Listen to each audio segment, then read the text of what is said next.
Gulf of Venezuela, 0241 hours. The S32 Caribe maintained depth at 360 feet, 78 nautical miles north of Punto Fijo. The diesel engines had been silent for 16 hours. Only the soft pulse of the electric motor moved the submarine through black water.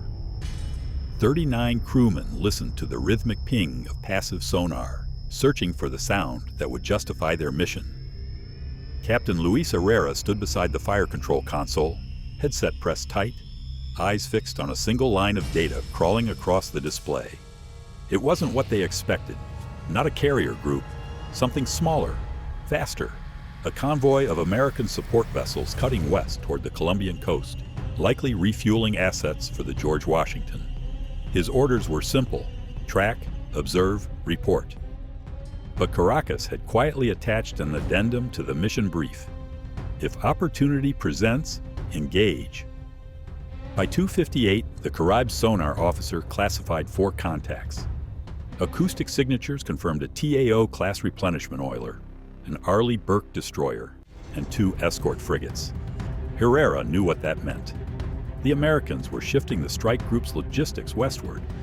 Vulnerable ships far from air cover, operating under the assumption Venezuela lacked the nerve to strike again. The last incident, the loss of the Sabalo, had shocked the fleet into caution. But silence breeds ambition, and Caracas saw propaganda value in revenge. Herrera's crew didn't know the full political calculation. They only knew the captain carried sealed orders locked in his safe. His face gave nothing away as the sub turned toward intercept. At 3:17, the Caribe reached firing position 16 nautical miles south of the convoy's projected path. Her hull settled beneath the thermocline. The submarine's external temperature sensors read 7 degrees Celsius, perfect for sound masking. Above, the sea was calm, good for surface radar, bad for sonar detection. Herrera authorized deployment of the towed array, extending 900 feet aft. The control room dimmed to red. He studied the frequency spectrum, a steady heartbeat of American machinery pulsing through the depths. He didn't need to engage. Command wanted a show of force. But across the Caribbean, national television had begun its Day of the Sea broadcast, filled with patriotic speeches about reclaiming sovereignty. Timing was everything. At 3:39, an encrypted burst transmission arrived from Naval Command Caracas. Authorization green. Herrera unfolded the message twice, read it once, and placed it on the plotting table. His executive officer hesitated. "Sir, that means—" "Yes," Herrera said quietly. "We're no longer shadowing." The combat team moved without speaking. Tube 1 loaded with an SST-4 Mod 2, Tube 2 with a second.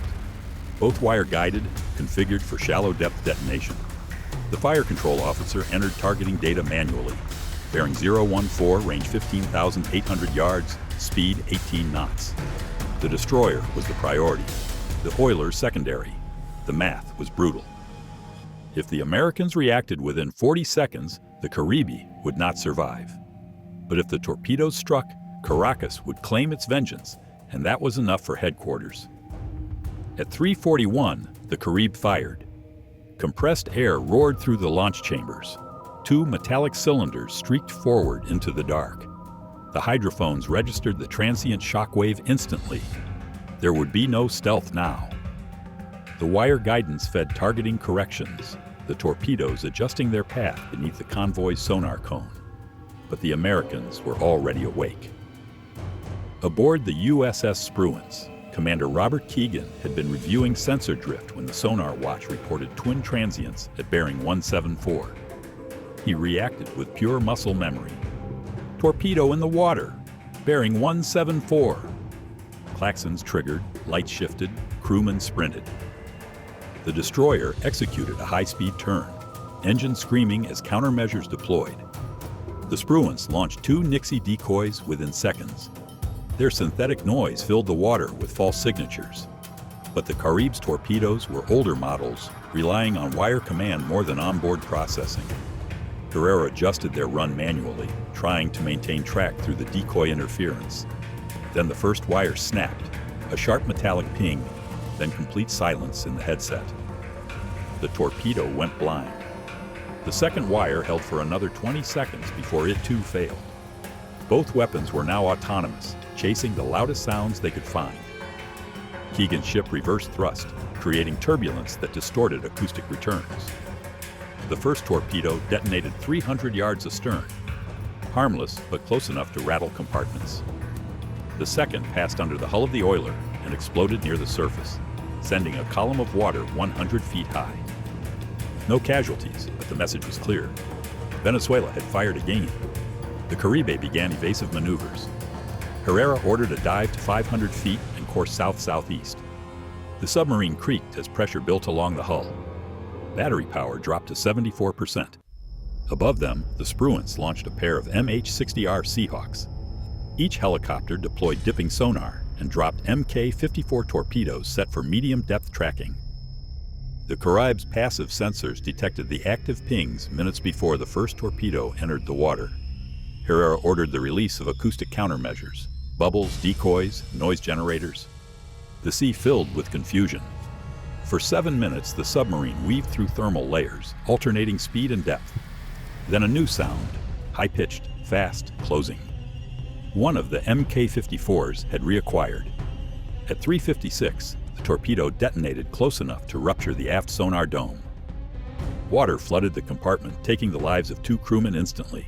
The Caribe shuddered, stern heavy, but remained under control. Emergency bulkheads sealed, pumps engaged. Herrera's XO urged surfacing, but the captain refused. Surfacing meant capture. Capture meant propaganda for the Americans. "We stay under," he said. "We make them earn it." The crew prepared for another wave. Above, Keegan's task force coordinated with the George Washington's battle network. Satellite surveillance tracked the sub's wake through subtle temperature shifts. The Americans boxed the area. 2 destroyers, 3 helicopters, 1 P-8 Poseidon orbiting overhead. It wasn't a hunt, it was containment. By 0412, the Caribe had exhausted most countermeasures, battery at 38%, pressure in the damaged compartment climbing. Sonar detected the approaching helicopters again. Herrera gave the final order. "Rig for silent running." All non-essential systems powered down. The sub coasted through the abyss completely still. It bought them 15 minutes. The ocean is not infinite when the enemy owns the sky. At 4:27, a second torpedo entered the water, guided by real-time sonar triangulation from 3 aircraft. The Caribe never heard the impact. The explosion split the hull at frame 32. The submarine imploded before the emergency buoy could deploy. 39 sailors lost their lives within seconds. At sunrise, fragments of insulation and oil slicks dotted the surface. The U.S. Navy retrieved the debris by 0830. Official reports labeled the incident hostile engagement under defensive rules of engagement. Washington released no further details. Caracas denied authorization, calling it a tragic misunderstanding. But internally, Venezuelan Naval Command began planning retaliation, not under the sea this time, but from the air. At 14:22 hours, a Venezuelan Air Force base outside Maracaibo prepared 6 K-8W light attack aircraft. They carried Chinese-built C-701 anti-ship missiles with a 29-kilometer range. The pilots were told they would be testing radar calibration. In reality, the coordinates pointed toward the Spruance's last known patrol zone. The Americans detected the launch within minutes via AWACS surveillance over Curaçao. 4 FA-18E Super Hornets scrambled from the George Washington. The engagement lasted less than 2 minutes. The first C-701 missile was destroyed in flight by an AIM-120 AMR-AAM at 23,000 feet. The second lost guidance in electronic interference. 3 Venezuelan aircraft were downed before crossing the maritime boundary. The remaining 3 retreated. None reached weapons release range. By 1510, the Gulf had gone quiet again. U.S. Navy divers located the Caribe's wreck at 430 feet, broken in 2, resting near a ridge of volcanic rock. The after-action report recorded the sequence as threat neutralized. But inside the George Washington's Combat Information Center, analysts reviewed acoustic records showing the first torpedo detonating prematurely, suggesting a technical malfunction rather than deliberate detonation. The realization carried weight. The Venezuelans had likely meant to disable, not destroy. But intent didn't matter.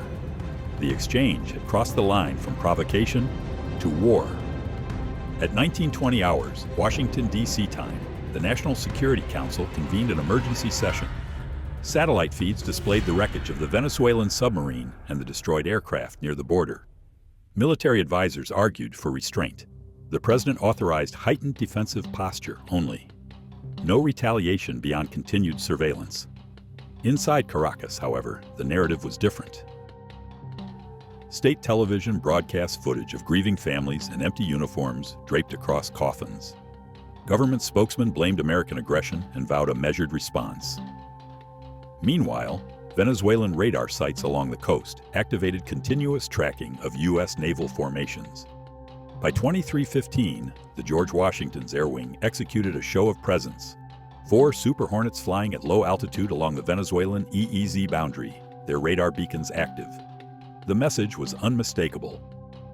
Within hours, oil platforms in the Gulf reported Venezuelan patrol boats maneuvering erratically, their gun mounts uncovered. No shots fired. Just pressure, the kind that builds beneath diplomacy. Intelligence intercepts indicated further mobilization at Puerto Cabello. Fast attack craft refueling, missile crates being loaded under tarpaulin. The Americans logged everything. They had learned after the Sabalo never to underestimate desperation. At 1:53 the next morning, the USS Gravely detected multiple radar emissions from the Venezuelan coast. Short bursts, directional sweeps, like calibration tests. Electronic warfare analysts suspected preparations for missile targeting. The Gravely repositioned south, keeping the carrier in its protective umbrella. For the next 3 hours, both sides watched each other through sensors, each waiting for the other to make the next mistake. No one fired, no one blinked. But at 4:18, a civilian cargo ship registered a radar lock warning just north of the exclusion zone. The Americans tracked the emission source to a Venezuelan coastal battery near Caracas. 5 minutes later, the radar went dark. The final after-action summary, declassified months later, concluded the confrontation lasted 42 hours from the first torpedo launch to total cessation of contact. No further losses occurred. The official line described it as an escalatory incident averted through discipline, command, and control. In reality, both sides had come within seconds of open war. For Venezuela, the cost was 1 submarine, 6 aircraft, and 41 personnel. For the United States, the cost was fuel and vigilance. Strategically, nothing changed. Symbolically, everything did. The Caribe became both a tragedy and a warning, a second name added to the silent ledger beneath the Gulf.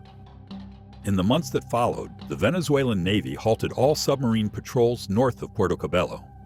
Training shifted inland. Budgets were redirected to air defense and coastal missile projects. The Americans maintained constant aerial surveillance, but no further engagements occurred. Analysts in Washington called it a stabilized deterrence. Caracas called it tactical patience. But among sailors who still patrolled those waters, the Gulf of Venezuela had earned a new nickname whispered in the wardrooms of both navies: El Cementerio Azul, the Blue Cemetery. The sea remembers, and it keeps perfect records.